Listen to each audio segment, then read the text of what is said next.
dietary fiber is not that necessary if you are taking in, for instance, larger amounts of collagen-based products, because the gut bacteria, the gut biome loves collagen. If you're an overweight person and you're trying to lose weight, running being catabolic means you're tapping into the muscle tissue. So now you're an overweight person who has too much fat and wants to build more muscle to burn off the fat, but now you're running. Running is tearing the muscle tissue down and you're not losing weight. Cold plunging is a hormetic experience. It's a stress. And so it doesn't necessarily discern itself as a positive stress. It's a stress. Then there's this brown fat activation thing, which I never really bought into. When you got guys like Gary Brecka saying nothing burns calories like a cold plunge.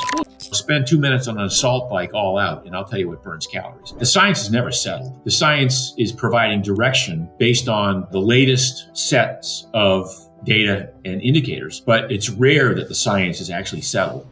Mark, one of the things I really appreciate about you is the fact that over the years, as you continue to do more research, experiment on yourself, you're willing to admit where things have gone, we won't say wrong, but where you've course corrected and pivoted. And you've done this in the public eye. And one area I really want to get into in the beginning here is the diet piece, because the first time we talked years ago, you were talking about your big ass salad, and now you've gone to an almost carnivore diet. Let's start with the evolution there, when you got into healthy eating and how it's evolved to where you are today. Well, you know, the evolution of my eating goes way back to when I was an athlete and I was looking for ways in which I could improve my performance as a runner, as an endurance athlete. So in those early days, it was all about a carbohydrate-based diet and getting in a lot of 1,000 grams of carbs a day sometimes, just to be able to go out and do that activity day in and day out. So every day was a carbo loading day.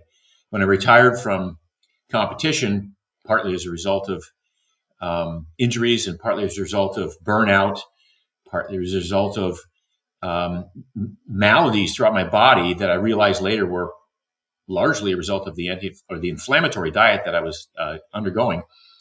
You know, I started to really dig deeply into what it was about my diet that was affecting my performance. And so one of the first things I noticed was I probably wasn't getting enough fat, and I was probably getting too much glucose and sugar trying to feed my carbohydrate desires. Because, you know, first of all, in those days, this is back in the 70s and 80s, the available carbohydrates were, you know, cereal and bread and grain-based products and beer. And, you know, we didn't really have the gluten-free options or any of the kind of, you know, adjustments that have been made over the last couple of decades. So the first thing I did was eliminate carbohydrates, grains mostly from my diet. I didn't eliminate carbs, but grains from my diet. And I noticed, you know, some major improvements there in my overall well-being and the reduction in inflammation. So that was the first part of my evolution. And then over the years, you know, I started to add more healthy fats. I recognized that fats were not demonic. They were not the bad guy that everybody thought they were. And I started to look at more protein. I realized that I probably wasn't getting enough protein as an endurance athlete. So cutting back on the carbs, adding in more healthy fats, adding in more lean quality proteins, animal-based proteins, was that first evolution. And when I got around to writing my first book, The Primal Blueprint, where I looked at the evolutionary basis of how we've evolved and how we've gotten to the point today where our bodies expect certain dietary inputs in order to turn on the genes that build muscle and burn fat, all those things that we want to do. You know, it was also, I will say, it was plant-based. There were a lot of research that indicated that phytonutrients found in plants, you know, the antioxidants, the astaxanthins, all of the anthocyanins, all the things you find in plants, vegetables and fruits were largely beneficial. And that was the assumption. And one of the assumptions was that doing all the work as an athlete, you were doing a lot of oxidative damage to your body and you needed help in the form of antioxidants. So it made sense in the context of, you know, my evolution as not just a high performance athlete, but as a human being.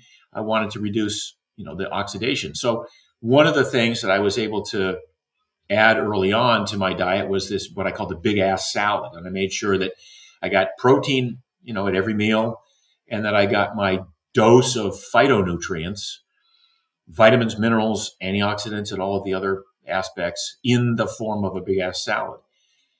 Now, as I dug deeper and deeper into human evolution, into performance, into even dietary requirements for most individuals, I started to understand that a lot of the RDAs, the daily values that you see listed on foods, those requirements were first put together in the 1940s, and they were somewhat based on a diet that had a lot of grain in it.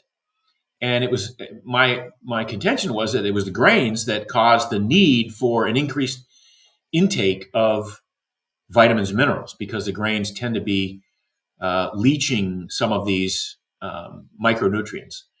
The term anti-nutrient was used to describe some of the phytates, some of the tightly wound proteins, the gliadins, the glutens in wheat and things like that. So as my own diet was refined over the years, which included reducing the number of calories I was taking in on a daily basis, as I got more into the ketogenic side of things, as I started to develop this theory of metabolic flexibility that kind of has driven my own guidelines over the past 10 years, I realized that I don't need to be taking in large amounts of vegetables.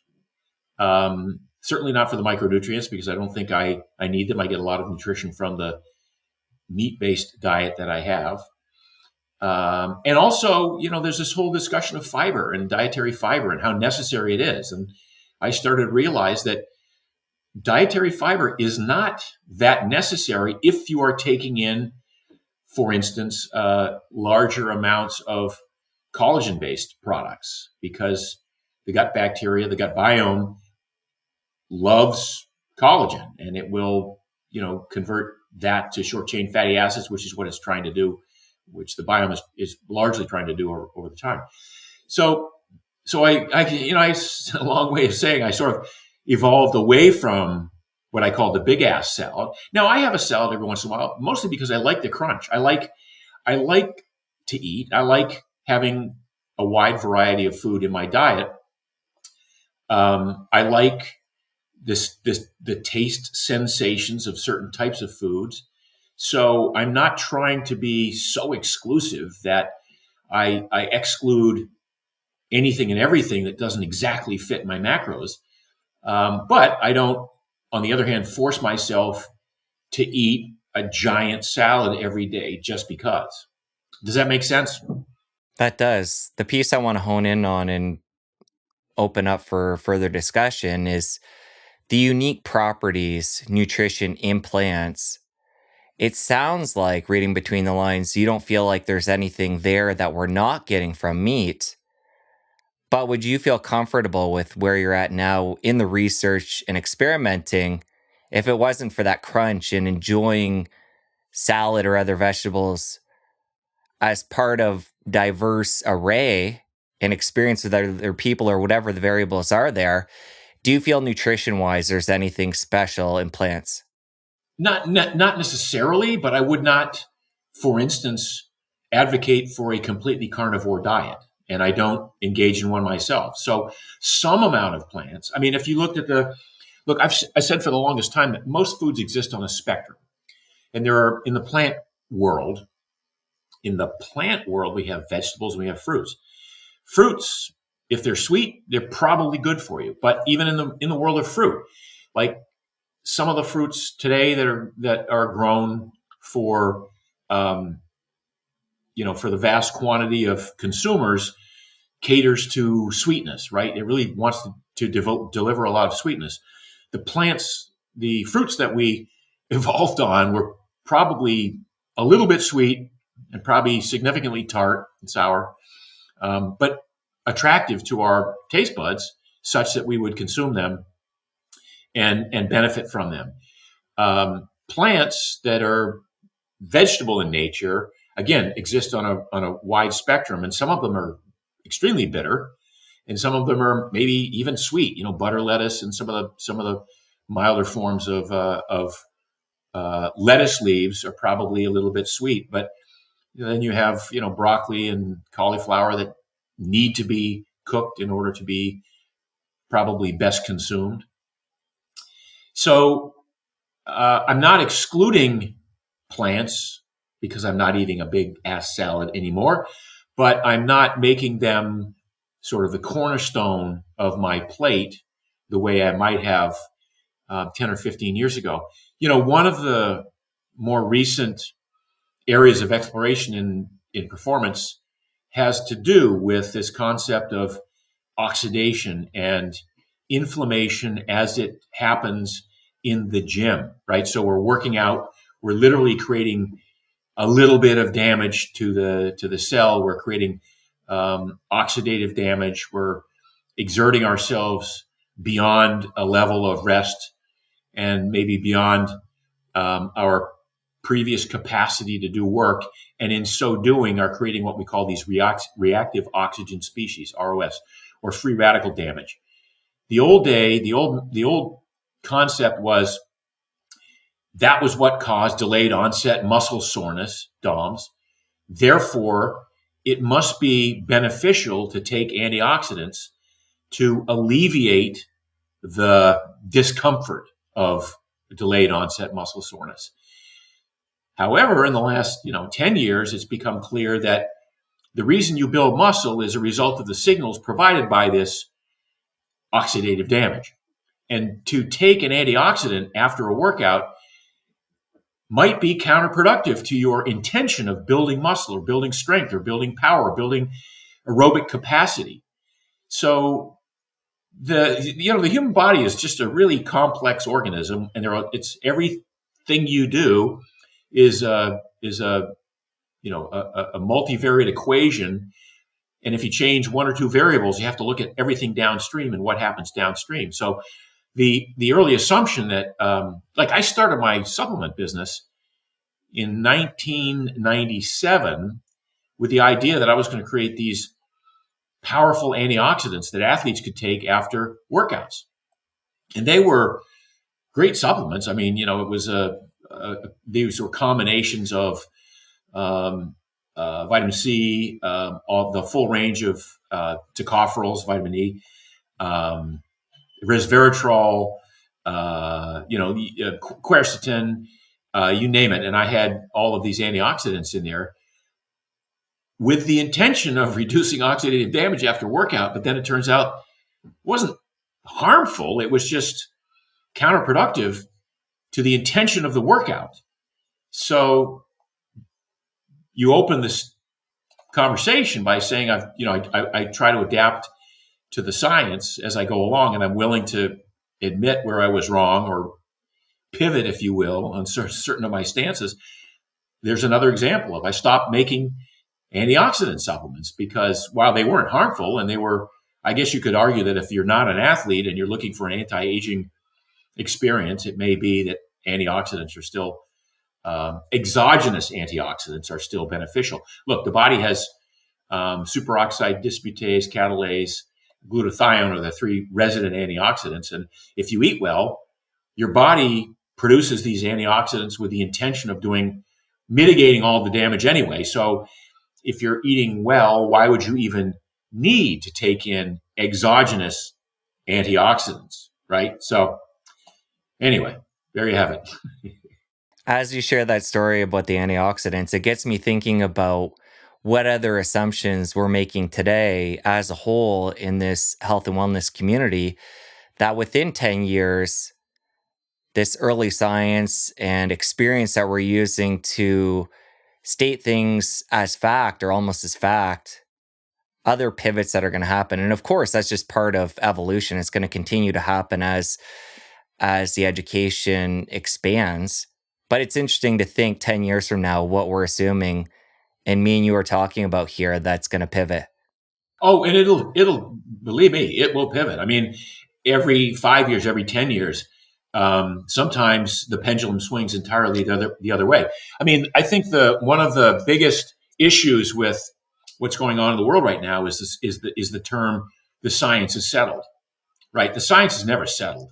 The science is providing direction based on the latest sets of data and indicators, but it's rare that the science is actually settled. We could go back and talk about heart disease and what's the approximate cause of heart disease. And for a long time, it was assumed that saturated fats and intake dietary cholesterol were causing all of these issues, and it turns out that's not the case at all. They're certainly not the proximate cause of heart disease. It's oxidation and inflammation, but there are a lot of other factors. There are the lipoproteins that carry cholesterol, for instance. There are the inflammatory markers, homocysteine and CRP and things like that. So as the science updates, we get these indications as to what we might do to alter our behavior. But look, I mean, I really empathize with the average person today who wants to do the right thing and is like pulling their hair out going, what is the right thing? Like, last year you were telling me that meat was bad for me, and now you've got all these carnivores telling me that meat's the best thing you can eat. Last year you were telling me that if I eat meat, I should only eat grass-fed beef, and now you're saying it doesn't matter that much. I was an early advocate of the concept of healthy fats and oils, and the fact that industrial seed oils are, the devil's brew.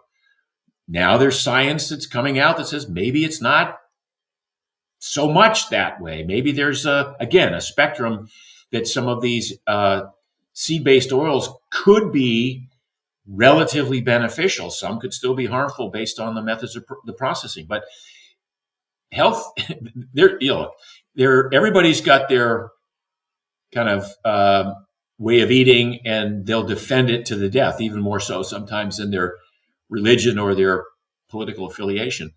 But it doesn't mean necessarily that there is the right way.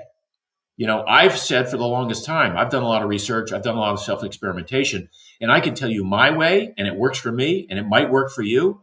But what I'm telling you is not that what I say is the way to get to health, because I've seen enough people who are thoughtful vegetarians who are extremely healthy.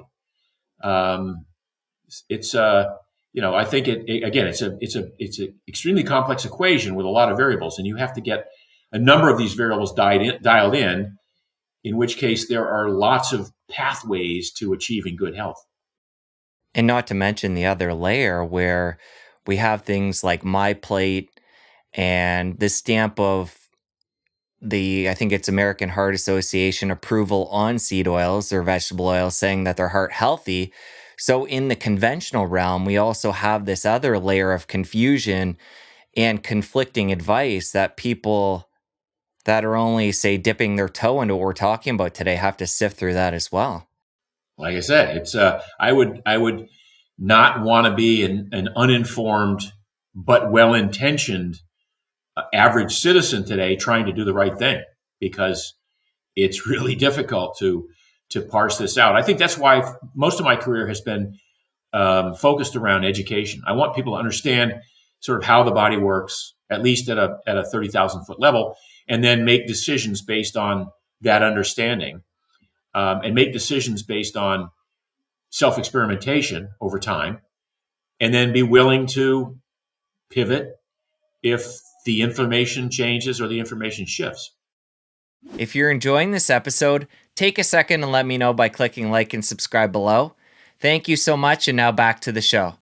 Early on in the conversation, you talked about back in the 70s, being a runner, performance, and how the food landscape has changed since then. If you were to go back with the current knowledge you have today to that period of time, speaking only from performance, how would you look at macros and how would you change things up? Yeah.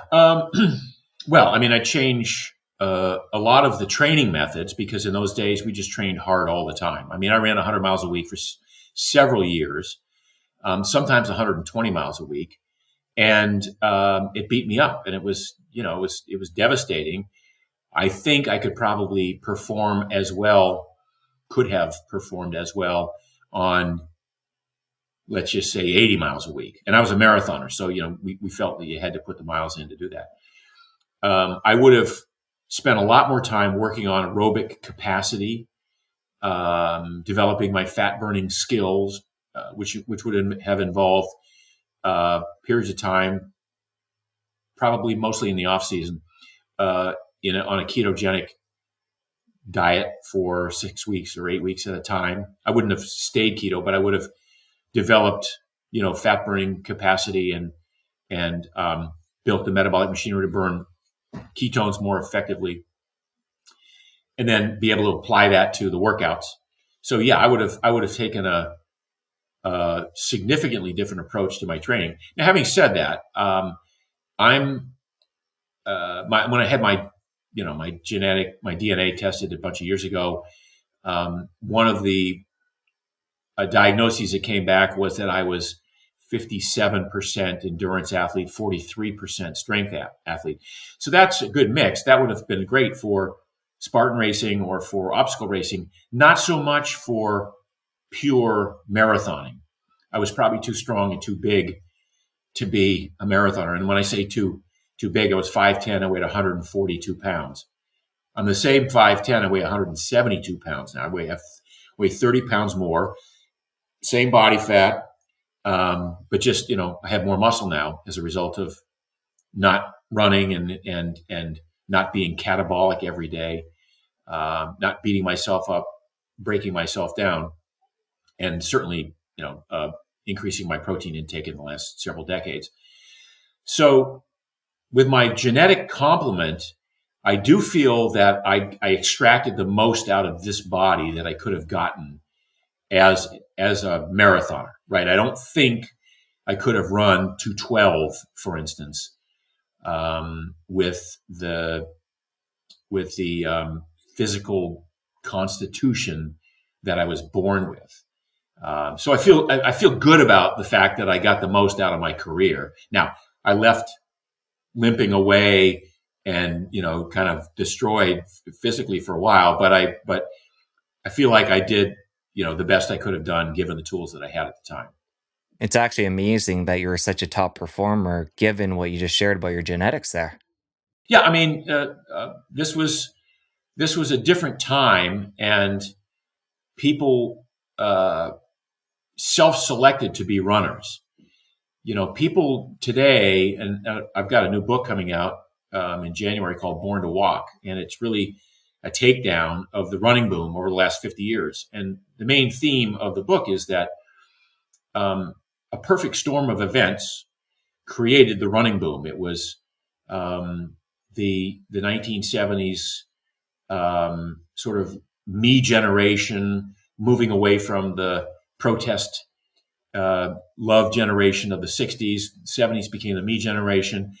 Frank Shorter won a gold medal in the Olympics in 1972. That put distance running on the map. Jim Fixx wrote his book on running, The Complete Book of Running. Nike developed a cushioned shoe that up until then, there were no cushioned running shoes. And so you could not run distance with bad form, right? You could only run if you were thin, self-selected for running, had good form. Otherwise, you'd just, you'd jar yourself into oblivion by trying, if you were a heel striker. Well, with the advent of this soft running shoe, more and more people started running. And of course, the books and everybody thinking that running was the best thing you could do for your heart. And so it created a whole generation of overweight, heel striking runners who were miserable, but were proud that they were miserable out there, struggling and suffering and grunting and groaning and not losing weight because they were running in a fashion that would just increase their appetite. So they might burn off 400, 500, 600 calories in a long run, but then they go home and eat 700 or 800 calories to compensate for it. So the idea that running was the best thing you could do it took on a life of its own for a long time. And back to where I was in the 70s, I mean, there were a lot of great runners in this country, like a lot of them, 70s and early 80s, before running became the popular participation sport. Again, the popular means of trying to lose weight or improve your cardiovascular fitness through this, through jogging. They were just pure runners in the 70s. And so I was one of the pure runners. I was certainly light enough and I had a good enough form that I could run well over long periods, over long distances. But like I say, if I'd been, 75% endurance athlete and 25% strength, I suspect I would have been, a much faster, pure marathoner.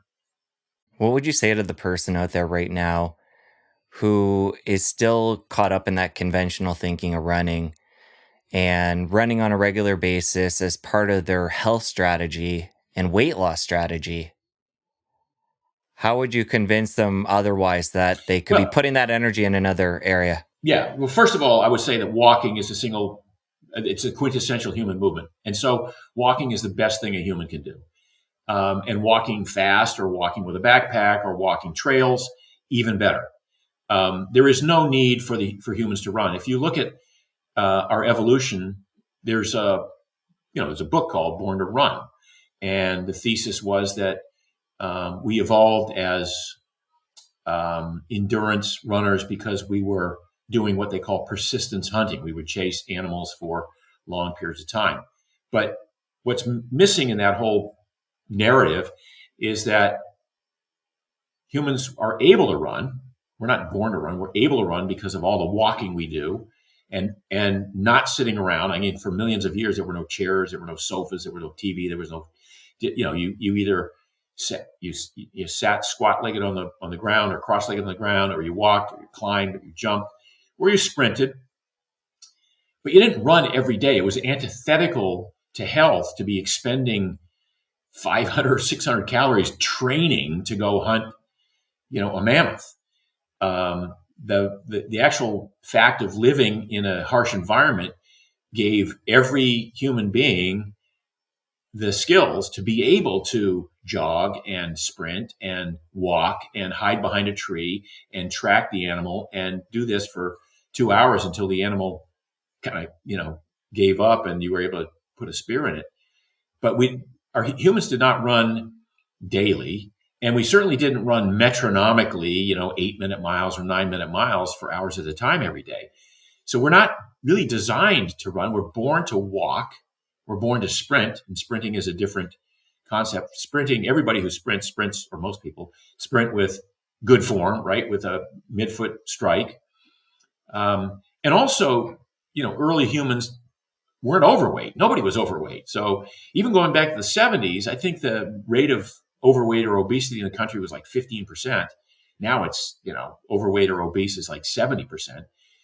So even in the early days of the running boom, most people who took up running did so without carrying an extra 20 or 30 or 50 pounds, and did so without really engaging in some joint trauma that required a 2-inch thick shoe, which is what most people are wearing now. These pillows on their feet, which they think are making it easier to run, but actually it's just bypassing all of this important sensory information that the bottoms of feet are supposed to get, and it's putting the impact further up the kinetic chain, up to the knees and the lower back and things like that. Well, let's talk more about the sprinting and the walking, because it sounds like those are what you're in favor of now. So again, the person that's out there putting in the miles, thinking they're burning all these calories, and they are to a point, but that's their method to maintain or lose weight and keep fit. Let's talk about the benefits of these other two forms of locomotion. Yeah. So again, it takes a whole book to describe this, which is why I wrote this book. So I can't just, in a brief conversation, lay out the entire strategy and why this works, why a combination of walking and sprinting and a little bit of running and lifting weights and eating right is the ideal way to achieve not just excellent health, but improved performance. So even if you're a person who likes to enter a 5K or a 10K every once in a while, I would still say you're better off spending much of your time, unless you're an elite athlete, right? Let's forget you're a skinny elite runner and you can break 2:45 in a marathon or even 3 hours in a marathon. We're not talking about you. You're appropriate. It's appropriate to go run if you love it. If you don't love it, we can talk about what that looks like. But most people who run are running to either as part of a weight loss strategy, or they think they're improving their cardiovascular strength, and they are. But there are kinder, gentler ways to go about this, and more effective ways to burn fat. So one of the chapters in the book deals with this notion that most people, you go to a popular marathon, like a New York City marathon, has 35, 40, 45,000 people lined up at the starting line. 80% of them are overweight. 80% of them are trying to do earn a credit or a belt buckle, or trying to knock off a bucket list item, but they're not really competing. I mean, the average finish time for do you run marathons, Jesse? Have you done I any? did back in the day, and now I've Okay.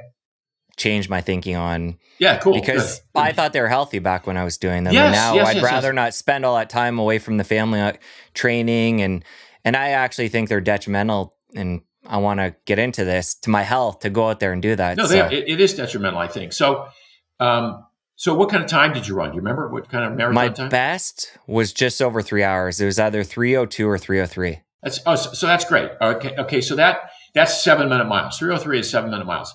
Do you know what the average finish time for a marathon in the U.S. was last year? I would say 5 hours. Yeah, 4 hours and 30 minutes. Dude, I ran for 7 years, 100 miles a week. I was a career runner. I've never spent that much time running in my life. It is unfathomable to me to be out there struggling that long and not being good at it. I mean, I don't mean to cast aspersions on people, but if you're a man and you can't break 3 hours for a marathon after a couple of tries, no judgment. You're not a marathoner. Go find another sport that's more fun. So, the idea that running is going to help you lose weight. People who train to run, typically, a lot of them engage in it because they think they're going to sweat the pounds off. But what happens is, if you haven't trained at a fat burning zone, what we call maximum aerobic function, or the fat burning zone, which is typically for most people is zone 1 and zone 2, which is mostly for most people walking or walking fast. It's not running. If you don't do that, you start burning a lot of your glycogen. And when you burn glycogen, the brain, which is kind of monitoring this whole thing, so the brain goes, wow, we just ran out of glycogen. We need to replenish glycogen. We need to eat carbohydrates after our training session. And as a result, people, as I say, they might go out and run 5 miles and burn 500 calories and then come home and, not even knowing it, but subconsciously consume an extra 600 calories in the form of a compensation that the brain is orchestrating, because it's a stressful event that you just engaged in. I mean, running is stressful. People say, well, I love to run. And I would argue that most people don't love to run. They love having run. They love finishing running. They love how they feel after they've run. They love telling people that they run. But the actual act of running is not fun for most people. I mean, it's like saying, I love the cold plunge. Do you love the cold plunge, really? Well, I think you like the feeling you get having done the cold plunge, but when you're sitting in that freaking cold water, are you loving it? No, you're enduring it. You're getting through it because on the other side, there is some serotonin, there's some dopamine hit, there's some endorphin rush. And that's what happens with runners.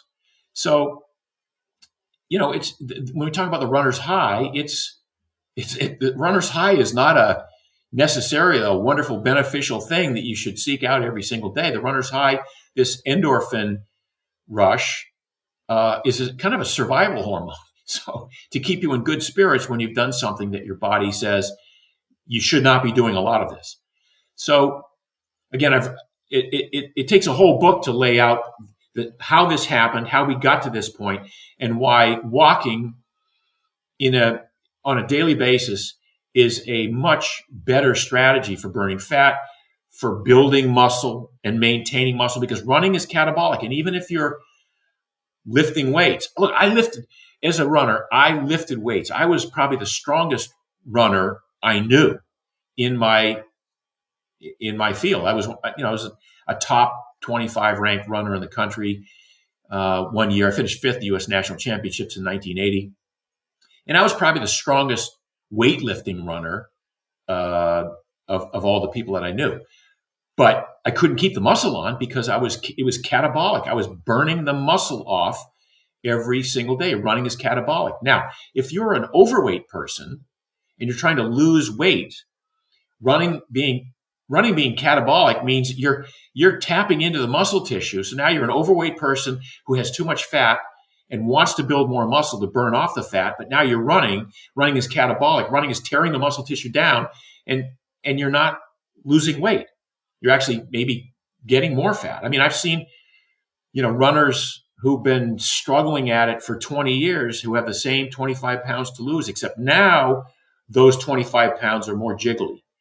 And I just want to pull my hair out and say, look, there's a much easier way to lose the weight, to become healthier, certainly to decrease the amount of stress on your joints, and enjoy life, right? And not be struggling and suffering as a result of this pursuit that you took on because you thought it was going to be much more better. Like you thought running was going to be the most beneficial thing you could do for yourself. I mean, a lot of people do. That was the sort of the lure of running for most people, was the one thing I can do that's really going to, kick me into this new level of performance and new level of health and fitness is running. Well, for some people, for a small percentage of people who are really diligent about taking on a strategy that includes diet and lifting weights and well-themed and programmed workouts, yeah, that works. But I would say for 95% of people, maybe more, it's just this literal and figurative treadmill of life that they're on, where they're thinking they're doing themselves a favor, and not really as much as they think. For somebody that's going to take on more walking, hearing what we're talking about today, we often hear about 10,000 steps being the sweet spot we want to aim for on a daily basis. Do you know where that came from, and is there any truth to that? And if we go out beyond that, do the benefits get even better? The benefits do get better if you go beyond that. The 10,000 steps, the latest story, maybe you've heard this, it was a Japanese pedometer company that was selling these pedometers that measures the amount of walking you do. And this goes back, decades, who said that the sweet spot was 10,000 steps a day. And you use our pedometer to monitor that, right? And to prove that you've achieved that. I think 10,000 steps a day it's an aggressive, for me, it's 5 miles of walking. That's a fair amount of walking. That's 35 miles a week of walking. How many people run 35 miles a week? Well, I guarantee you, I can walk 35 miles a week. I've done it. I've walked 70 miles a week and feel great and go to the gym and lift weights and have all the energy that I need, whereas if I were running 35 miles a week, I would not have the energy. I would have to, my joints would have to recover a little bit more aggressively, or less aggressively, and I probably would be less inclined to go do the other things like sprinting once in a while and like going to the gym. And we talked a little bit about sprinting. What does that look like? Well, sprinting is basically a quintessential human activity. Most of our ancestors had to sprint once in a while for their lives, but not a 400 meters By then, it was either you'd either been eaten or you were starting to jog again. No, most what we talk about is sprinting anywhere from 6 seconds to 30 seconds, um, 6 or 8 times in a workout once a week.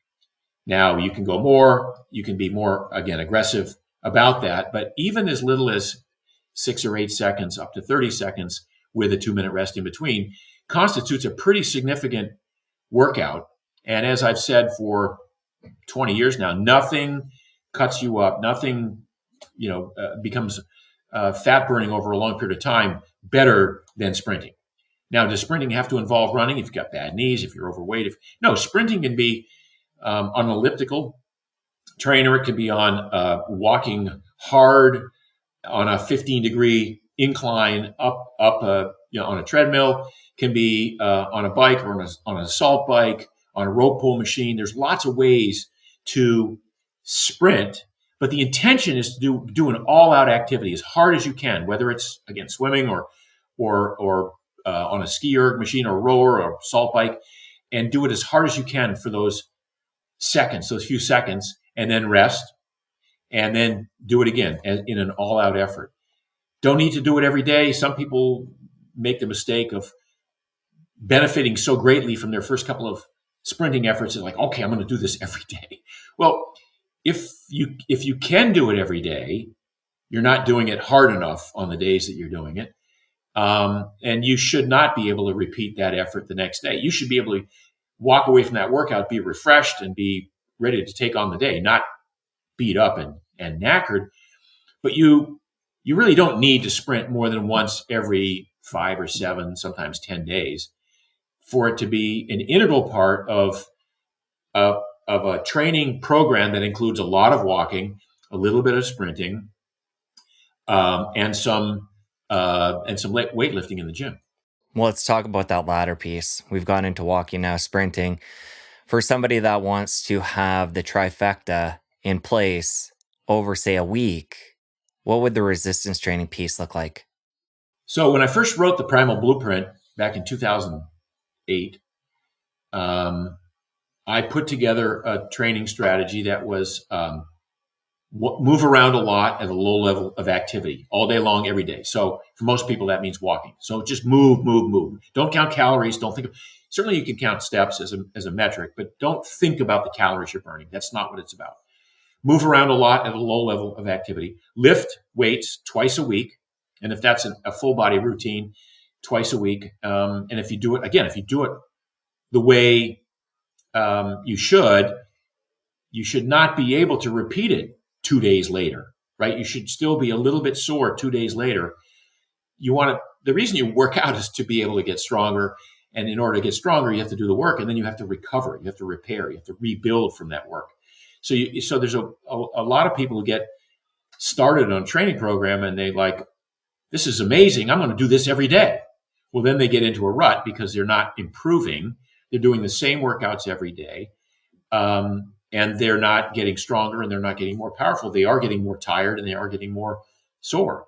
So my strategy was move around every day a lot at a low level of activity, lift weights twice a week, sprint once in a while.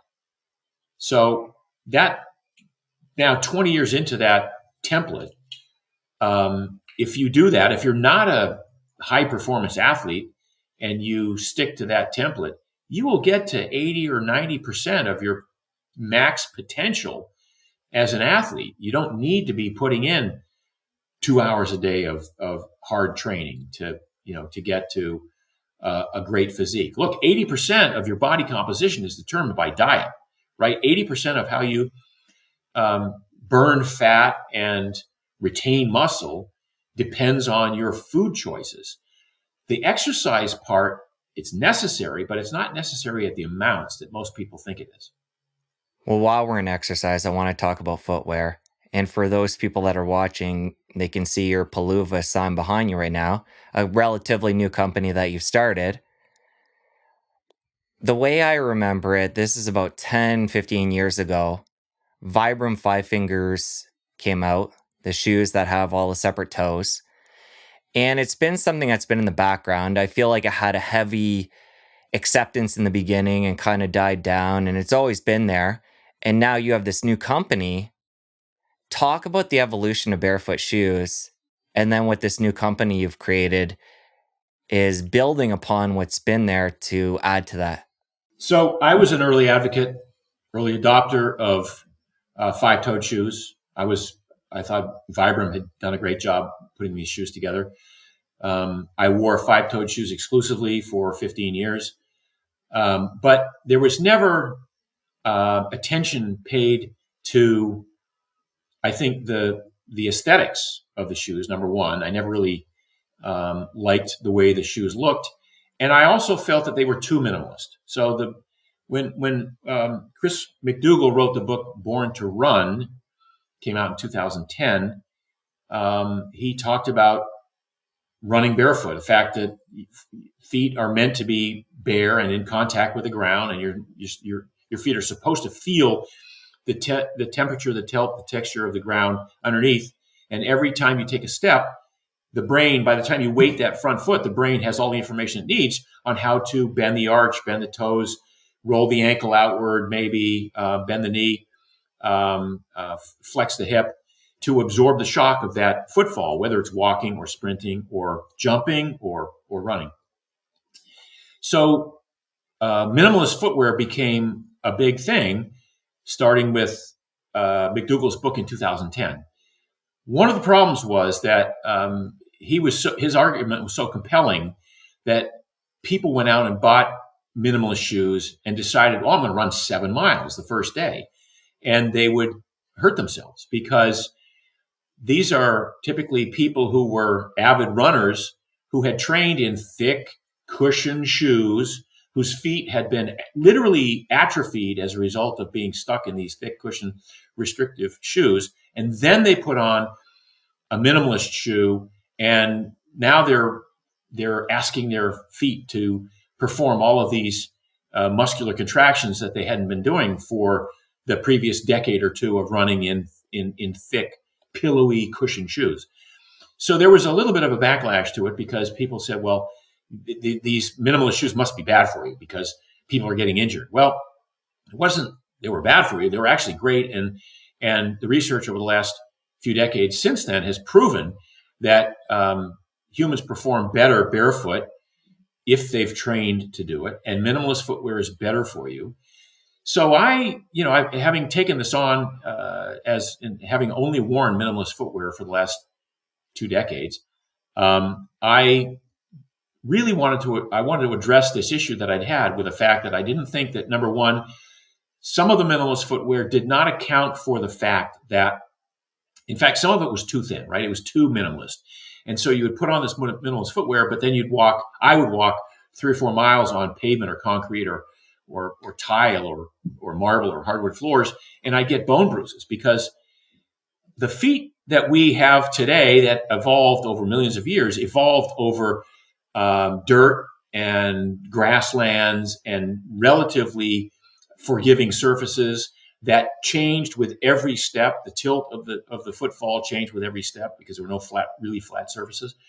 And that's how our feet evolved. And now we get to, barefoot is the way to go.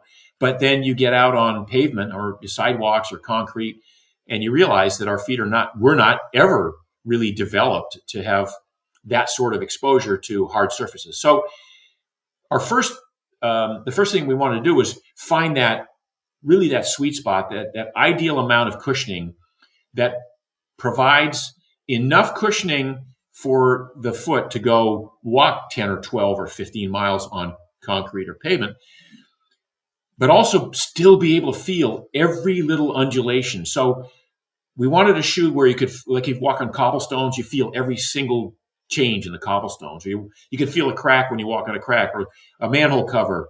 You can feel the knurling on a manhole cover or a stick or a stone, or when you're on the trails, be able to step and have your foot land in a different orientation every time because of the nature of the rocks on a trail, but have it be such that your brain immediately gets the feedback and knows exactly, again, how to scrunch the arch, how to bend the toes, how to roll the ankle, how to flex the knee. So we came up with we literally from, I mean, the term is we reinvented the shoe from the ground up, but we came up with a shoe which we call Peluva, and it is a great looking shoe. We've got a bunch of different styles. We've got a number of top athletes that are using the shoe now, training in the shoe, benefiting from it. We've got, I've got a cadre of 60 and over women who only wear Peluvas because they're comfortable. And in the gym, these are women who walk 6, 8, 10 miles a day on the concrete in Miami or in LA, where I am now, who go to the gym and whose trainers will say, look, your balance is so much better because you can splay your toes outward. So I think one of the bottlenecks for people adopting a 5-toed shoe was this idea that they don't look that great. Well, we think they look great. We think they look really cute. But what you say, why do you need a 5-toe articulation in a shoe? Well, that's every time you land on an uneven surface or a different surface, you want your toes to respond individually. You want that big toe to be activated. You want that big toe to be the last thing that pushes off. You don't want the big toe scrunched over against all the other toes, which every other shoe tends to do. You literally want gloves for your feet. And that's what we've created here. I've got one of our latest designs here. This is coming out in a little while, but this is what one of our shoes looks like. It's made to look like a real shoe. It is a real shoe, but but it's still less than 1 centimeter thick at the heel. So you can feel the ground underneath. You can see the 5-toed nature of this. So the toes all articulate. The toes will, depending on what you're trying to do, what you're stepping on, the toes will bend individually. And that's one of the best, I think, attributes of a shoe like this is you want to feel everything you walk on. When we're walking on uneven surfaces, we call it foot candy. It feels good. Jesse, when you go outside in the grass and you take your shoes off and you walk around in the grass, you can't help but have a smile on your face. Would you agree? There's something that makes you happy about it, yeah. It just makes you happy. And that's the ground feel. That's the being able to feel the surface underneath your feet. And your brain is now going, okay, now I get it. Whereas if you wear nothing but a thick, cushioned shoe with a raised heel, the brain has no information on a pothole that you're stepping in or on a crack or on a rock that you're stepping on sideways. The brain has to kind of guess, oh, maybe I roll the knee a little bit. I don't know, maybe I'll tweak my knee. And by giving up all of that haptic input, all of that sensory input, we court injury. We tend to get either knee problems or hip problems, or our Achilles gets shortened or tight because the calf is because the heel is raised. Now the calf muscle is shorter and the Achilles doesn't get a chance to fully extend itself. People have bunions because their big toe is scrunched against the rest of their toes in a tight shoe, right? Women who wear high heels all day, I just can't imagine how you can't, how you can live that way. But I mean, women, don't stop wearing those high heels. They look great. But spend some time in a minimalist shoe where your feet can relax and realign and strengthen themselves. And that's really what we're offering here. So we have a full line of shoes, from dress shoes to workout shoes to hiking shoes. See if I can. I'm in my son's office right now. While you're digging around there, I'll ask you a couple follow-up questions. I've had a couple pairs of shoes by this company called Vivo, and they had a toe box that was expanded. It wasn't the individual toes, but the toe box was wider. Is that kind of an in-between, or do you find that the individual toes makes a big difference on top of that? No. So for most people who've been wearing regular shoes their whole lives, their feet are messed up. I mean, people have messed up feet. It's scary how much the footwear industry has destroyed feet. And so when you take off your dress shoes, your pointed Italian dress shoes, or your high heels, or even your your Converse, which always have a kind of a narrow foot box, your toes are still messed up, and they don't automatically find some natural relaxed splay outward. They're still messed up. So when you put messed up feet in a shoe like Vivo Barefoot, and Vivo's a great company. I love those guys. But when you put messed up feet in there, the feet are still messed up. It's just a wide toe box. So it's not continuing to compress them together. Look, that's the reason like 20 million pairs of toe separators, toe spacers have been sold in the last few years.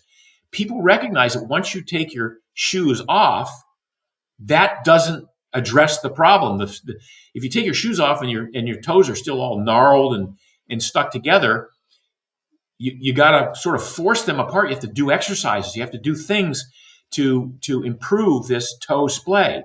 Well, with Peluva, your toes have these individual toe boxes, and once the toes are in there, they have this automatic splay. It's like wearing toe spacers all day, except that now you can walk 2 miles, 10 miles, whatever, in them. You can work out in them, and the whole time you're doing it, your toes are being strengthened individually as a result of their having been separated and allowed to articulate individually. You asked me there about being happier when I'm barefoot. And I find myself in the warmer months here in Ontario, when I'm in the yard, in the house, I'm always barefoot. My feet are usually black by the end of the day. And there is something I love, and it's hard to articulate what it is, about being barefoot in the grass, which is obviously a step up from a shoe like the Peluva, which is where my curiosity goes. The grounding effect, which is obviously something in a shoe you're not going to get. I've seen shoes before that have a little thing in the bottom that allows you to ground while you're walking. First of all, do you find grounding is additional benefit on top of barefoot walking? And then have you ever thought about incorporating something where you're actually getting that connection with the ground in a Peluva shoe? Yeah, so there is something to be said for grounding. That's that the positive ions that are that you're addressing by being in skin contact with the ground. Earth is throwing off this field of ions.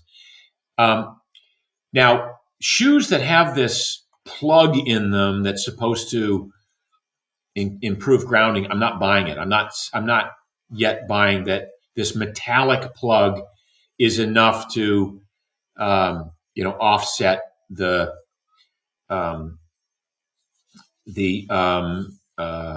what's the word? The prohibition of that. So leather shoes allow some grounding. There are some shoes that have these plugs that you can put in. We've looked at it. We're not convinced that the trade-off, which is that you lose some of the ground feel because the plug is solid and it has to remain solid in order to conduct electricity. So we look into it. We're in talks with some of the people that hold patents on these things, but we're not yet convinced that giving up that full ground feel that we offer right now is worth the compromise just to get a plug in there. But that's not to say we're not going to head in that direction. But no one's really doing I don't think anyone's doing a great fully grounding shoe right now yet. Okay. And the last piece that came up for me as you're explaining there is the connection to the brain. Because I think a lot of times when people associate walking barefoot or being in a shoe like a Peluva is helping with their arches, helping with the musculature of the foot. And you brought it to the connections to the brain. So now that's a more holistic whole body impact of walking in a shoe like a Peluva. Talk more about that brain connection. Yeah. So, if you've ever had a foot massage or had reflexology done, almost all of reflexology focuses on the foot, and they can map the foot and all of the nerve connections from the brain down to the foot and from the different organs down to the foot. And it's the brain and the big toe that have the strongest connection. So by activating the big toe, you are addressing that full connection from the top of the head down to the big toe. That seems to be where the brain wiring sort of ends in the foot. Also, if you're in the gym and you're doing any sort of weight training that involves lower body, people will say you have to activate the big toe in order to activate the glute. The glute and the big toe are connected there, right? So with most professional or elite, weightlifters and bodybuilders, they will go barefoot when they do deadlifts or when they do squats or lunges, or if they don't go barefoot, they wear minimalist footwear. They do not want to be wearing these shoes because they want the toe splay and they want the activation of the big toe to activate the glute, which is the primary driver of the power when you're doing a squat or a deadlift. So there's some examples there of this connection where we have minimum 10,000 nerve endings in each foot, and then we tend to bypass all of that important information when we put on regular shoes.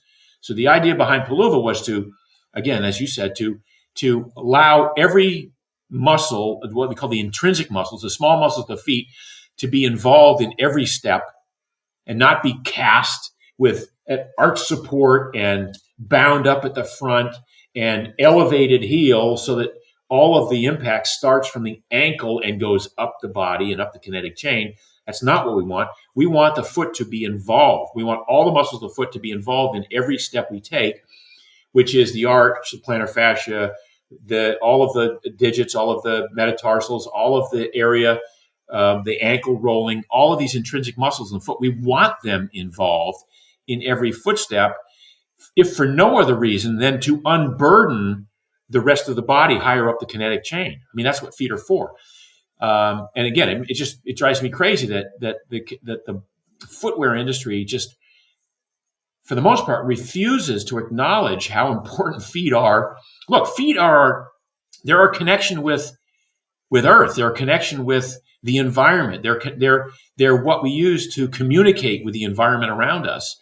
And then it's like saying, I want to play piano with mittens on. How's that? How's that working for you? So yeah, our mission is to change the way the world moves, and we think we're headed down that right direction.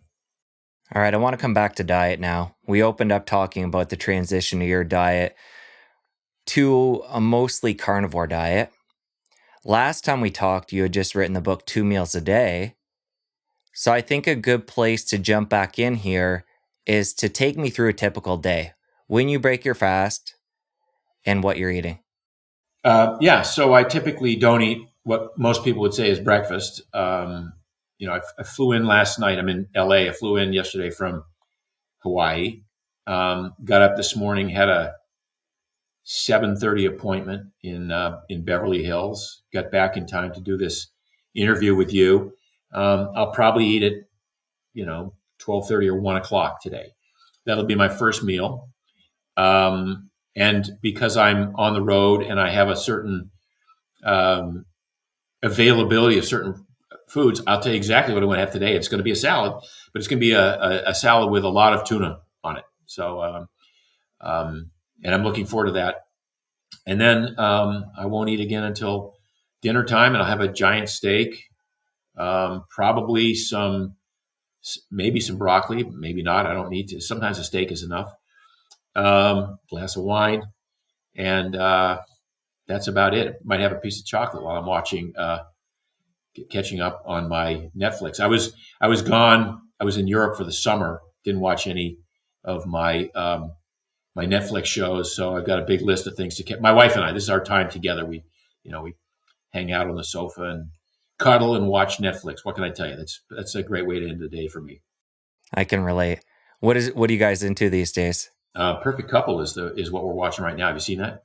No, I haven't heard of that one. Yeah, it's a new Netflix special. It's very good. But we'll watch. We're always we love BBC productions, like a lot of the detective shows from the British Broadcasting Corporation. We're just we like murder mysteries. We like I liked Yosemite. I liked Yellowstone. I'm just going to Yosemite tomorrow. Yellowstone. Lots of cool stuff on TV now. So let's zoom in on this early part of the day before you break your fast. Right. Are you starting the day with water, electrolytes? So I start with coffee. Talk about some of the things you're having in that fasted state. Yeah, coffee. Coffee, yeah, that's all.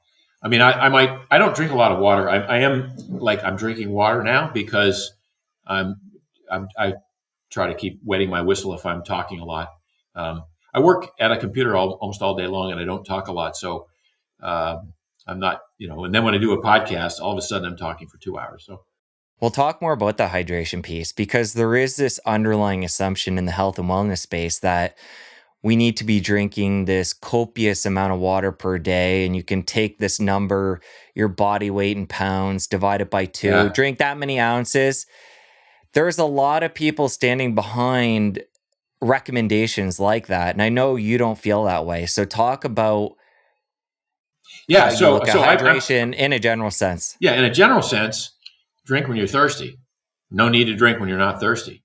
I don't drink, prophylactically, except to wet my whistle when I'm speaking. Um, and even then, it's sparkling water, which has an effect, a palliative effect on my voice. No, there are days when I finish the end of the day. I'm like, I didn't have anything to drink today, really. I'm not suffering as a result of it.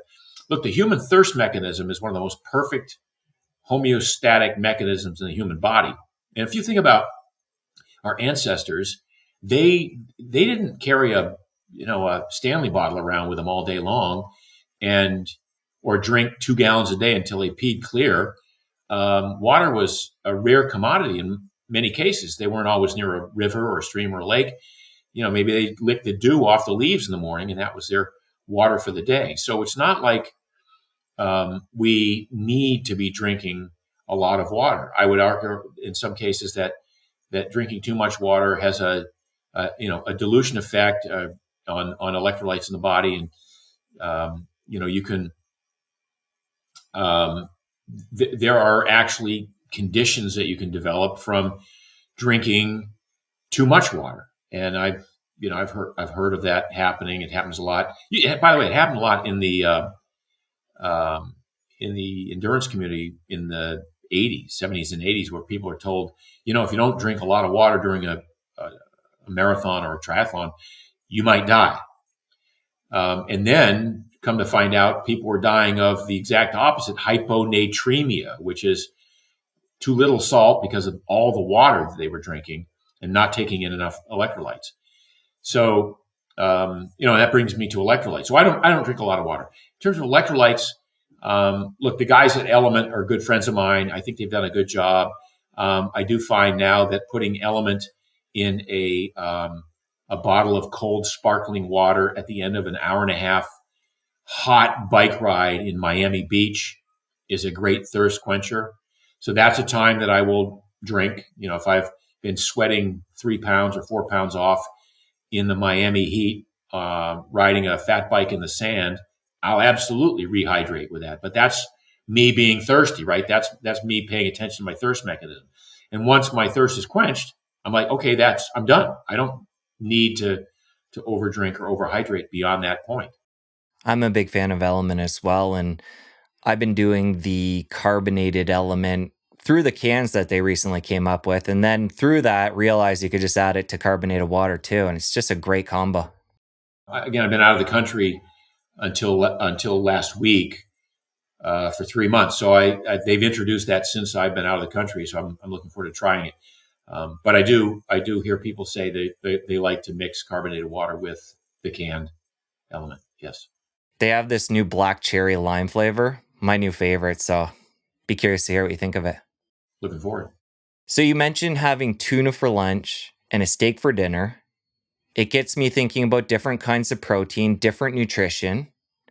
Do you have a hierarchy of protein, the way you look at animal products, like beef being at the top and then pork? And basically, how do you look at different meats and getting them in on a regular basis? And do you look at them in a hierarchy of, best all the way down? I don't look at a hierarchy there, other than there's a grouping of, like you say, pork, beef, lamb, fish. Um, well, I shouldn't say I don't have a hierarchy because I don't eat a lot of chicken. I'm not a big fan of chicken. And, I only eat turkey at Thanksgiving. So my main go-tos are lamb and beef, and pork, but not within that. There's no hierarchy. They're all perfectly fine as far as I'm concerned. I don't eat a lot of fish, but tuna fish in a salad with Primal Kitchen mayo is kind of a easy way to get my 35, 40 grams of protein at that meal. I do eat salmon once in a while, but I'm generally not a big fish guy. Had an amazing lobster in Hawaii 2 nights ago, and that was a treat. But again, I don't think, oh my God, I had lobster. That's a slightly substandard form of amino acid profile. No, I don't like to spend much time um, thinking about things like that. Once I've said, okay, I'm going to lump all these proteins, the ones I like are in this group over here. And once I've put them together, now it's a matter of what am I hungry for tonight, right? Like I'll always go for lamb if there's a good lamb on the menu because that's my favorite meat. But there's not always a lot of lamb around. And when I'm home, I always have 10 or 15 steaks in the freezer, ready to go. That's my go-to dinner at home. And then, pork I love a good pork chop, but for me, they're tough to come by. So I don't eat them as often as I might. But it really comes down to convenience and taste and availability, but it does not come down to amino acid profiles and things like that. Do you eat a lot of ground beef? I don't eat a lot. I mean, I have it's absolutely a go-to. Like if I'm in a hurry, nothing thaws as easily as ground beef, and nothing cooks up as quickly as just straight ground beef in a skillet. I mean, that's ground beef and onions could be one of my favorite, like quick meals, right? I don't eat a lot of ground beef, but I love it when I do. A couple of follow-ups in relation to the fish piece. One being tuna and heavy metals. And I used to eat a lot of tuna back in the day, and I do enjoy it. And I've stayed away, whether it be because of myths or truths about the heavy metals and toxicity. Obviously, you're not somebody who's fearing that. Talk about it from that lane.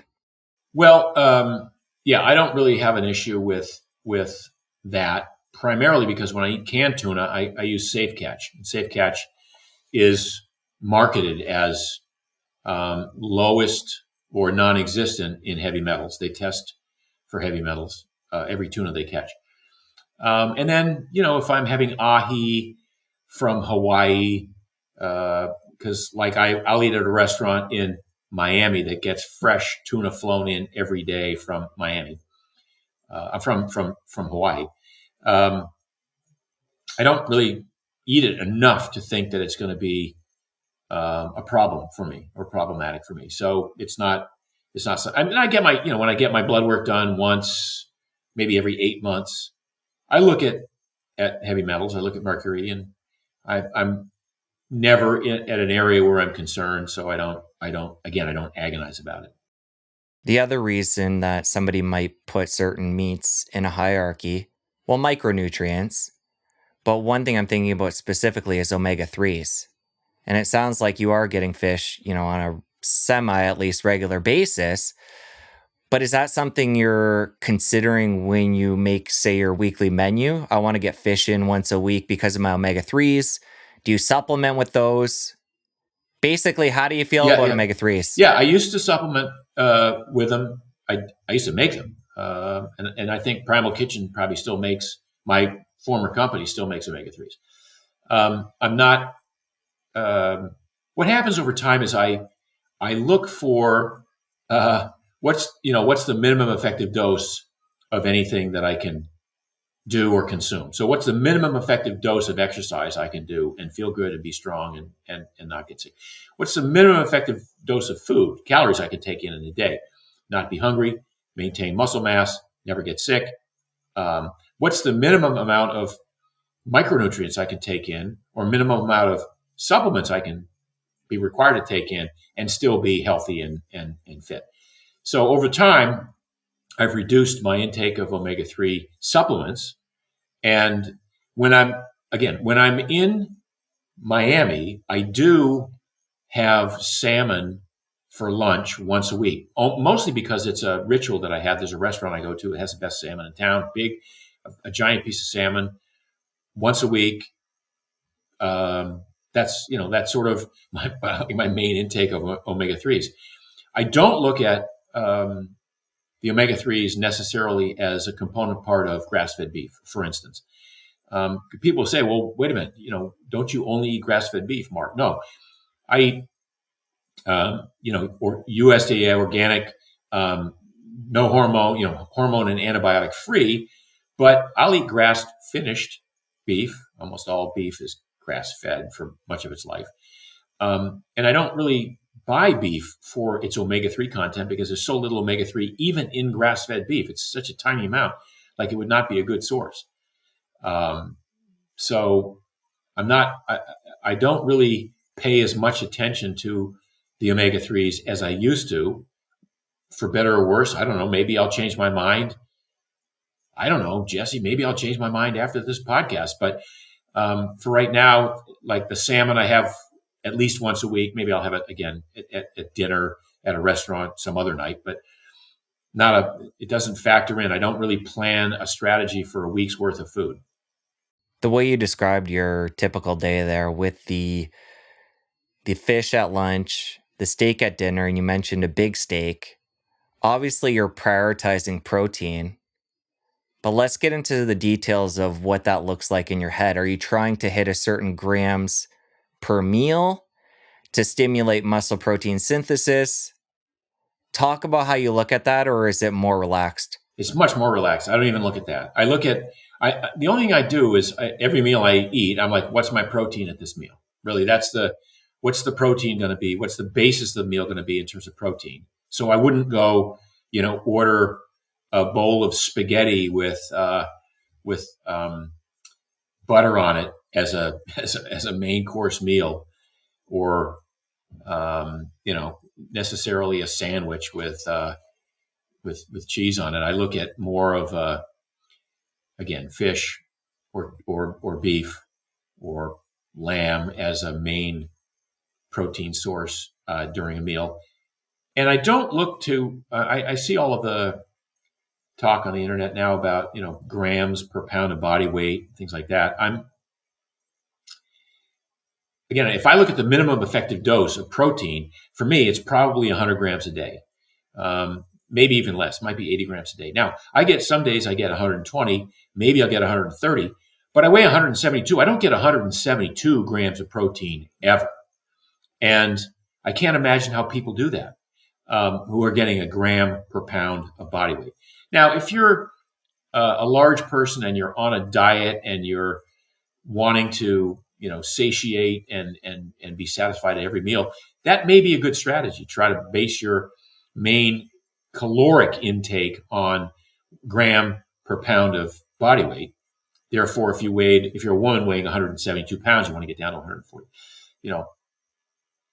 Making protein the emphasis there. But even then, that's a lot of work. My wife went through a bodybuilding phase about 2 years ago. She wanted to put on muscle mass, and she had to fight to choke down 140 grams of protein a day, and it was not comfortable for her. And she put on the muscle, but she couldn't sustain the diet.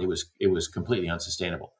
So when I look at what my macros are for the day, I look more at like what are my macros for the week, almost like did I average 100 grams a day for the last 5 days? That's more what I look at.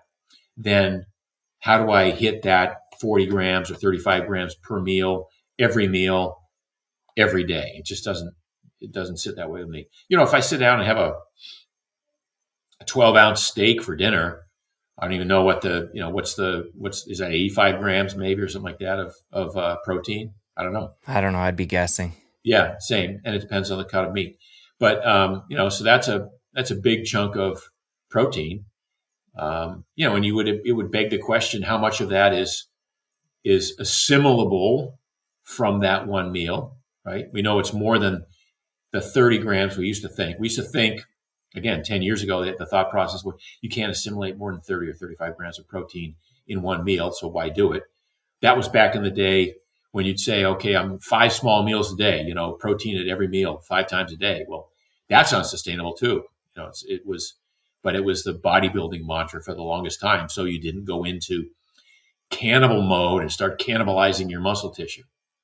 If you ever get into a position, say you're middle of the week and you're realizing you're not consuming as much protein as you'd like, do you ever get in that position and then prop it up with a protein powder, Yeah, making I a do. shake I or mean, something yeah, like that? there are times, sure. There are times when I'm like, okay, I'm not going to be able to eat until 4 o'clock because of the way the day is structured. And, maybe I didn't eat the way I wanted to yesterday. I'm not really interested in doing a 20-hour fast right now. So yeah, I'll use protein powders as a supplement to sort of, maintain the amino acid intake from that regard. So unless it's a fully programmed fast, an intentional fast, I might use protein powders. I always have some on hand at home. And when you do supplement with that, we talked about collagen early on in the conversation. Is that what that is? No, I mean collagen is I do supplement with collagen on a regular basis, and that is one of the things I do supplement with. Um, and I don't even do that daily. I do that sort of once in a while. For example, I might do collagen before a long bike ride. I might do a bottle of 20 grams of collagen with some element, with some creatine, and drink that 20 minutes before a long, hard bike ride. Um, the method or the intention behind that is some of the research on creatine shows that if you consume these di and tripeptides just before a workout, that the tendons that you're using, in my case the Achilles, will take up those nutrients more readily because you're actually using the tendons and pumping them, and there is not a great deal of blood supply to tendons. So you have to sort of look at these tendons as sponges that are squeezing and sucking it up, squeezing and sucking it up every time they contract and relax. So that's the method behind the pre-bike collagen supplementation. Um, and I don't really do anything. Every one of my weight training workouts in the gym is fasted before and after. So I don't do anything before a weight training workout, um, and I don't really eat for an hour or two after a weight training workout, and not necessarily intentionally. It's just that that's how my schedule usually works itself out. But I found that over time that it works for me. That I perform just as well fasted as I would if I'd eaten a meal, maybe better because I don't have a belly full of food. And I don't really need to compensate with a huge bolus of protein and carbohydrate within 45 minutes of finishing a workout, because in most cases, the research that was done on that particular protocol was based on that individual doing that workout again within 24 hours. And so that's a point where you do need to replenish. If I'm not going to lift for another 3 days, I don't care that it takes longer to replenish my glycogen. The glycogen is going to replenish anyway, whether or not I slam down a bolus of, again, an 80-20 carb to protein post-workout drink or not. I'm still going to resynthesize glycogen. And if I'm not going to go out and do a 3-hour bike ride the next day, I don't even need that much glycogen to go do another form of a workout using different muscle groups tomorrow or the next day. So much of what I do is based on the timing of the workouts and my wanting to benefit from the workouts by giving as much rest in between those individual workouts. I did a post on Instagram a week ago or maybe 2 weeks ago where I laid out my south of France routine because I don't have access to the same equipment or the same um, protocol there. So it would be stand up paddle for an hour and a half day one, um, long hike day two, uh, heavy gym workout day three, and bike day four, and then repeat the cycle over again. And so in each of these cases, I'm using different body parts, different muscle groups, and different cardio components. So the day I'm doing stand-up paddling, even though it's a hard stand-up paddle, my heart never gets above, say, 130. But the day that I'm riding a bike, I try to keep it in zone 4 or 5 sometimes. Well, let's come back to the collagen piece. I want to make sure I fully understand how this fits into your routine and its role. You mentioned you sometimes will put it in a drink with element and creatine before a workout. Yeah. Early on in the conversation, you mentioned the fact that it feeds the microbiome. Yep. You also said you don't take it on a daily basis. To start off, give me what goal you're trying to achieve when you take it and how often are you taking it? So if I take collagen 4 times a week, that's probably be my average. Unless I'm addressing an injury, in which case I would increase that amount. But human beings evolved in a harsh environment with a lot of scarcity, with a lot of what I would call fractal eating, where you eat nothing for hours or days at a time, and then you gorge when you do come across a supply of food. So there's no reason for me to be sticking to a single pattern every single day, other than it fits my work schedule, which is the main reason that I eat with that pattern. Collagen, as I said, is a substrate for microbiota, and it's one of the reasons that I don't feel the need to increase my fiber intake from plants. It's also one of the reasons I think that most people who are carnivore and are eating at least some amount of nose to tail have well-formed poops. It's not like you need to be scouring your gut with insoluble fiber every single meal or every single day. It's not like you need to go to the bathroom after every meal. Most of what is in fecal matter should be bacterial turnover, and to the extent that it's undigested food particles and undigested hard matter from insoluble fiber, so be it. But that's not a requirement. The main function of that end of the digestive tract is in terms of getting rid of that portion of the 100 trillion bacteria that live in your digestive tract that only have a life of a few hours to a few days. That's turnover that needs to happen. So you need to get rid of those dead cells, and in my mind, that's the main focus. So the fact that you can feed those bacteria with the food that you're eating, if it includes collagen peptides, obviates the need to be consuming insoluble fiber that many people would argue is necessary for the health of the microbiome. So now about collagen, I don't include it in my daily number of grams of protein because collagen is not used for muscle tissue, right? Collagen is used directly to repair. I mean, some of the amino acids can contribute to the pool, but here's a great example. When you buy a collagen supplement, it might say 10 grams of collagen or 20 grams of collagen per scoop. But then if you look at the daily value of protein, because it's a protein, you look at the daily value of protein, what does it say? 0.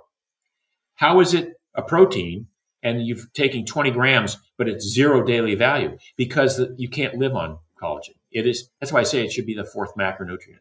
So a full amino acid profile would then give you, like you would find in whey protein isolate or any number of the protein powders or any of the supplements that you take that are protein muscle building. They would say, 10% of the daily value or 20% of the daily value.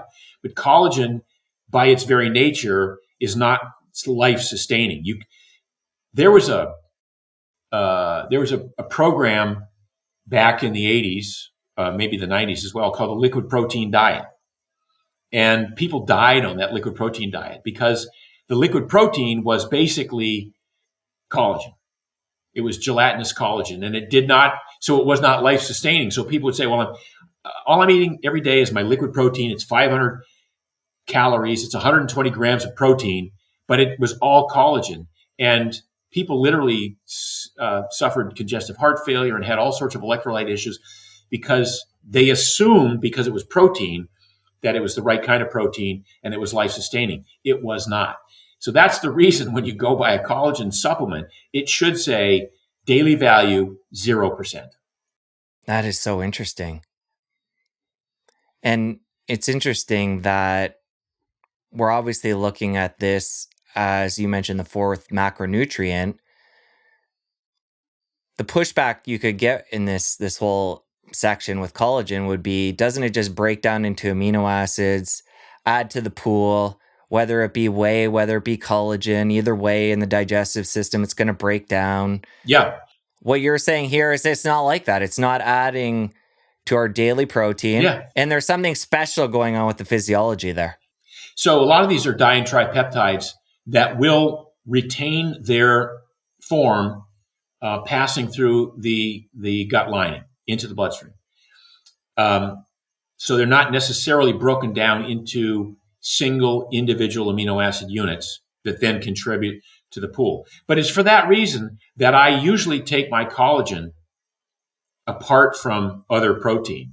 So I want those collagen di-and-tripeptides to be presented to my bloodstream without diluting into the other amino acid pool. And it sounds a little, it may or may not be true, but that's how I visualize it. But it's also back to this concept I gave you a little while ago. The reason that yes, they will contribute to an amino acid pool of 22 amino acids if you consume them together. But you can't live just on collagen. So you need the other amino acids to build muscle protein. You can't use many of the other amino acids to build collagen. So that's the difference there. Interesting. And you mentioned nose to tail. Are you a nose to tail guy? Obviously, you're supplementing with collagen, so you're getting some additional. Reasoning is obviously you need to get some additional benefit there. But talk about how you include or don't include things like organ meats. Yeah, I'm not a big. I mean, I eat liver once in a while. I'm not a big organ meat fan. But if I do eat chicken, I eat skin. If I'll have salmon skin. I'll have, pig's ears. I'll have all sorts of forms of collagen from animal parts, but not enough to make up for what our ancestors used to eat. Look, for millions of years, up until about 100 years ago, we really all did eat nose to tail. There was no part of the animal that was wasted. And right down to chewing on knuckle bones of whatever the beast was that we were consuming. And so, it's eating collagen in the form of cartilage and tendons and ligaments of the animal we're consuming that build that in the human body. Well, starting about 100 years ago, maybe even less than that, we, as a civilized nation or world, I guess, started eating the choice cuts of meat and letting the dogs feed on the rest. So there was a period of time when we were just eating the the T-bone steak or the or the Kansas City cut or the prime rib or whatever it was, and not eating nose to tail. But we were still eating Jello for dessert, which is a form of gelatinous peptides. Your mother or your grandmother probably used Knox gelatin for her skin, hair, and nails. That was a supplement that every woman took in the 50s, 60s, and 70s. So it really wasn't until the 90s and early 2000s when people said, Jello's got too much sugar, don't give it to kids. And so even Jello was a source of collagen for most people. So there was this period of time in the late 1900s, early 2000s when we had really no source of collagen except bone broth and soup, and people stopped boiling the chicken carcass after it was, they started doing the work of reducing what was left over from the meal down to a stock that was gelatin and broth and all this other stuff. So there was a period of time when we had no access to any of these collagenous proteins. And I think I would make an argument that that's when sports injuries started to be on the rise, because guys would, tear ACLs, MCLs, Achilles issues, you name it. These were all sort of collagen-based tissues that were getting injured as a result of the lack of raw materials to repair them from one day to the next, from one workout to the next. So that's what sort of ushered in the new era of bone broth, when bone broth became a thing 15 years ago, or when people started, reintroducing bone broth into their lives, when collagen supplements started to take effect. And that's, my story is that I got a bad, both legs, bilateral Achilles tendinosis, where I thought my career as an ultimate Frisbee player is over because I can't sprint. Because for a year now, I've had this tendinosis in my Achilles. And I had a orthopedic surgeon suggest that I go in and get they'd slit the back of my leg open, they'd scrape down my Achilles, they'd wrap it up for 3 months, and then I'd do 9 months of rehab, and I'd be back to 85%. I'm like, screw that. And I went back to the drawing board and go, oh my God, I haven't been taking in any of the raw material my Achilles needs to repair itself on a regular basis. So I started supplementing with collagen powders, 30 grams a day, 40 grams a day. And in 4 months, this tendinosis that had plagued me for the last year and a half, and I thought was going to end my career, went away, completely resolved. That's when I realized, okay, this is what we got to do. I'm onto something here. And that's when I started making Primal Kitchen collagen supplements, because I felt it was, that powerful. You brought up bone broth and gelatin.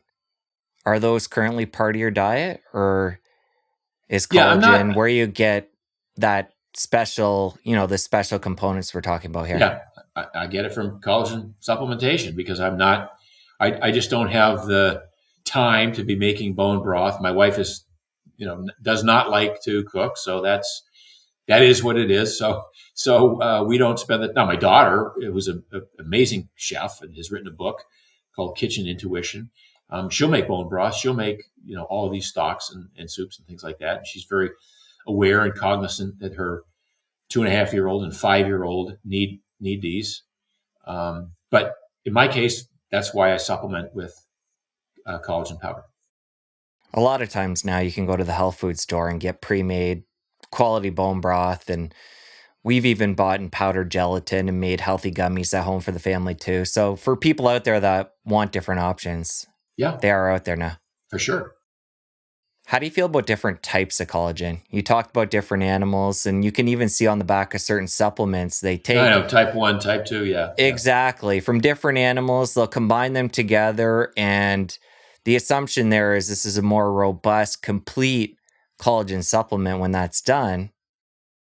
How do you look at that? Do you try and get different types, different animals? I don't. I mean, every once in a while, I'll do some marine collagen. I'm mostly a bovine collagen guy. I'm patterning my intake after the Native American lifestyle, which is mostly bovine or bison, buffalo sort of combination there. I don't pay too much attention to mixing and matching my collagen types. All right, I want to make sure we cover all the supplements. We talked about creatine, we talked about collagen, element electrolytes. I take vitamin D. We said no to fish oil. One of the things that came back as a result of my genetic testing was I'm not a great converter of sunlight cholesterol into vitamin D. So, and I spend a lot of time out in the sun. So I do supplement with vitamin D, but again, sort of sporadically. It's not like I do it on a daily basis. I'm a fractal consumer of these things, patterning my intake after the notion that these were not regularly available to our ancestors as well, and the body has a built-in mechanism to absorb over time and account for the fact that it's not going to be available at some other times. How do you feel about fermented foods to help with the microbiome and Yeah, I beyond? mean they're great. They're fine. They're fine. I don't partake uh, much of fermented foods. I mean, some of the krauts I like, sauerkraut once in a while, kimchi once in a while, um, but I don't really. Certain pickled vegetables are kind of fun, but I don't really add these to my list of must-haves, if you will. So it sounds like the only thing you're consciously doing for the microbiome is adding the collagen in and then living a healthy lifestyle and obviously eating a healthy diet and then letting it take care of itself. 100%. Because there is these camps in the health and wellness space that are taking prebiotic fibers, and we already talked about fiber and probiotics and again fermented foods. It seems like you're in general more of a simplistic where you've come to with your health and wellness routine and diet Minimum effective dose. I mean, and let things just take care of themselves. yeah, I mean, if it ain't broke, don't fix it. And I think the microbiome, it's one of those areas where the pendulum swings back and forth. And we ignored it in the 70s and 80s, and it became a thing in the early 2000s. The microbiome became big in the 2010s, and then everybody was about the microbiome and testing the microbiome. And I have friends who go do a fecal microbial transplant once in a while. I'm like, dude, what are you thinking? The fact that there are 3,600, 4,000, whatever the number is, different species of bacteria in the gut, and to then get tested and to somehow think that this person has a better functioning microbiome than I do based on the distribution of those species. I'm not buying it. I mean, I know that if I were to shift my diet around, I could have a healthy microbiome that differed from the one I have today. Same healthy biome today, but I think it's largely diet dependent, and the microbiome adjusts to the diet. And as long as you're eating real food, whole food, cut back on sugars, um, you know, again, back on the harsh industrial seed oils, and avoiding toxic, inputs to the extent that you can, your biome is going to adjust itself and take good care of you. I don't think, and maybe I'm being a little, short-sighted here, but knock wood. I mean, my biome is the best it's been in the 70 years that I've been alive. And then I had a horrible microbiome from the age of 14 to 47 when I was consuming grains. I get it. I mean, I get that grains were antithetical to my having a healthy microbiome, and there was no way that I was going to adjust that by taking supplementary probiotics. And again, believe me, I used to make probiotics. I mean, I was an early adopter of the notion that probiotics were helpful, in realigning your gut. I've shifted my thought process on that to think in terms of, no, it's really, if you get a diet that works well for you, that makes you strong, lean, fit, happy, healthy, productive, and regular, you don't need to take anything else to boost it or to necessarily benefit it. This chat, we've really honed in on diet and exercise. Last time we talked, we got into your cold plunging and doing the sauna at your place in Miami. Are those still part of your routine? And then I want to pivot into other biohacks, lifestyle modalities, things that you're putting into your routine these days. So, well, first of all, I'm moving away from the term biohacking. I don't like that term. It has a bad connotation. A hack is sort of unauthorized access uh, to a system, and I think a lot of the biohacking community is looking at shortcuts, like how do I get to be strong, lean, fit, happy, healthy, productive without doing the work. So I'm hesitant to even use the term biohacking. In terms of cold plunge, I've stopped doing cold plunge so much. I do it once in a while, but I never really uh, I think appreciated or derived the anti-inflammatory benefits that are purported from cold plunging. And as you look at the science over the past 5 years, we talked early on about working out and the anti-inflammatory nature of antioxidants and how that could actually interfere with the results of your workout. The same is true for the cold plunge. If you are doing a heavy workout in the gym and you think you're going to do yourself a favor by taking a cold plunge after that workout, you're probably mistaken. First of all, you might be adding an additional stress. I mean, cold plunging is a hormetic experience. It's a stress. And so it doesn't necessarily discern itself as a positive stress. It's a stress.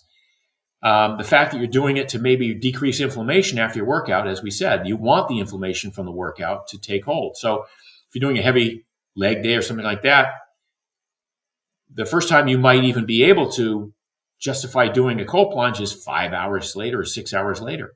Well, if you do it 6 hours later, maybe if that's at the end of a stressful day where you not only did the heavy leg day, but then you had a tough day at work and your spouse is yelling at you and you got overdue bills, the worst thing you could do is do a cold plunge.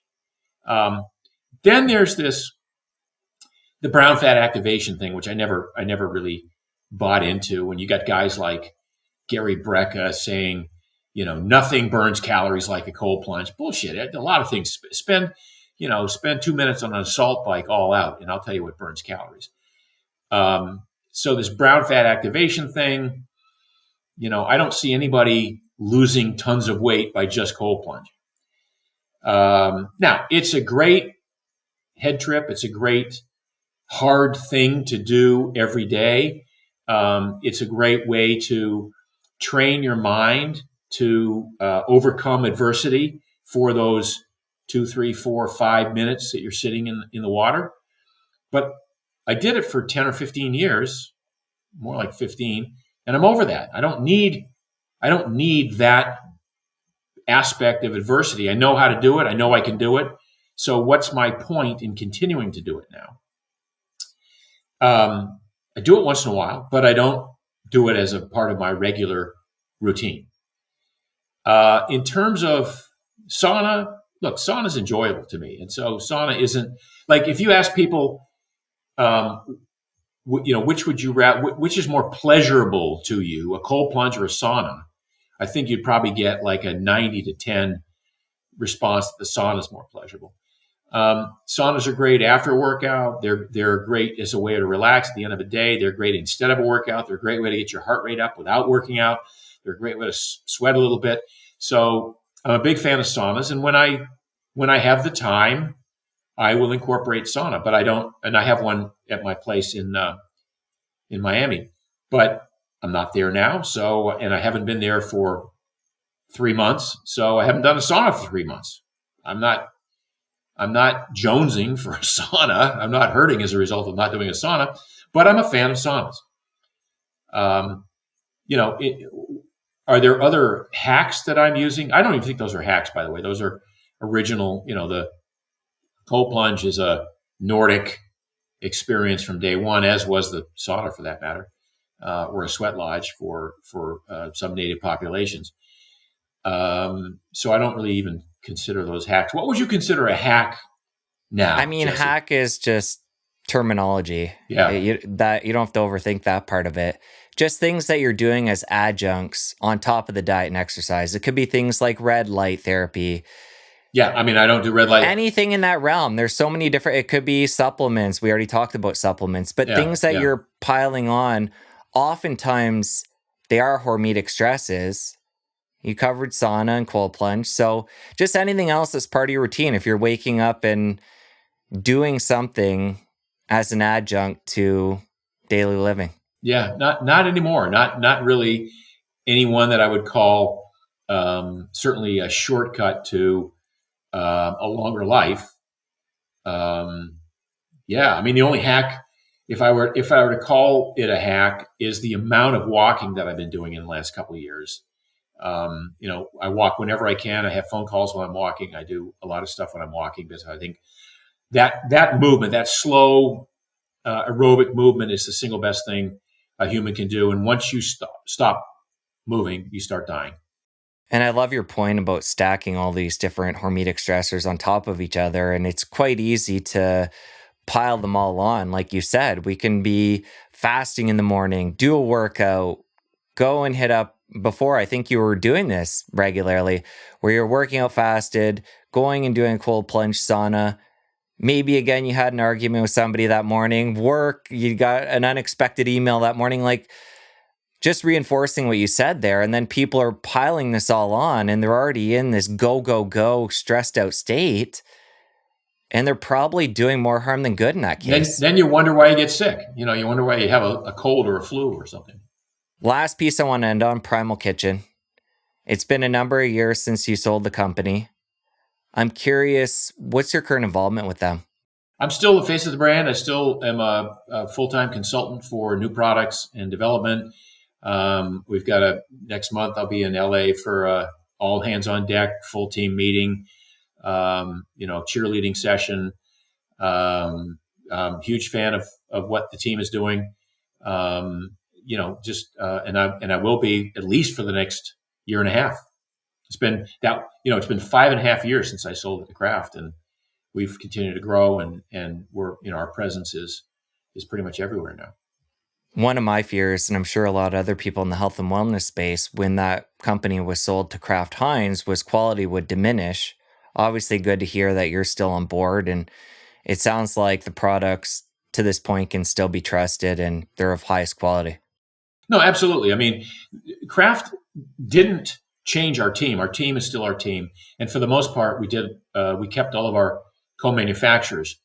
Um, Issues arise every once in a while with, for instance, the thickness of a batch of product, or something, because of the natural nature of the product. It's more difficult to manufacture them on a consistent basis, where it's the same thickness every batch, it's the same taste every batch. Look, we are one of the largest users of avocado oil as a raw material in the world. And avocado oil, we test every batch we ever get. It's pure avocado oil, but avocado oil differs from from a Haas avocado versus a Fuerte. So different varietals, different seasons might have a slightly different fatty acid profile, which then shows up in how the mayonnaise emulsifies, for example. So our quality control is 100% across the board, but sometimes people will say, well, this last batch of Caesar dressing, or this last batch of Green Goddess that I got, was thicker than the one before. And I'm like, well, that's the nature of making a natural product at scale, over time. But I will tell you that the quality control is there 100%, and the ingredients have not been. I mean, this is the big fear that everybody has. Oh my God, Kraft's going to start throwing all this stuff. Kraft is like, they've been an amazing partner. They're like, you guys know what you're doing, and we just want to support you. We'll get you into these stores. We'll help you with some manufacturing operations. We'll give you some money for marketing, but we just want to let you do what we do. That's why we bought you in the first place. But it is a legitimate fear, and one that I've had. And sometimes this will happen to my wife and I. Will buy a product for years, we'll trust it. We won't look at the ingredients anymore. And then we'll get it home and realize we're using something and they've swapped out like avocado oil for canola oil Yeah, or soy oil or something like that. So what you're saying I here get is it. as No, I long get it. as you're tied to this company, we're not going to find seed oils appear in the products or anything like No, that. no, no. My face and my name are on the label, and that was my biggest concern when I sold the company, and it was do not make these adjustments as long as I'm involved, right? This has been a great conversation. We're going to link up Peluva, your website, social media, everything in the show notes. Cool. Thank you. Thanks, Jesse. Take care. Now that you're done, you're going to want to stick around here and catch this other incredible episode. You don't want to miss it. I'll see you over there. If we take those 300,000 years, we put them on a 24-hour clock. The first 23 hours, we don't see cavities in the fossil record. We don't see periodontal disease in the fossil record. We don't see malocclusion in the fossil record. We don't really see abscesses in the fossil record. But something happens.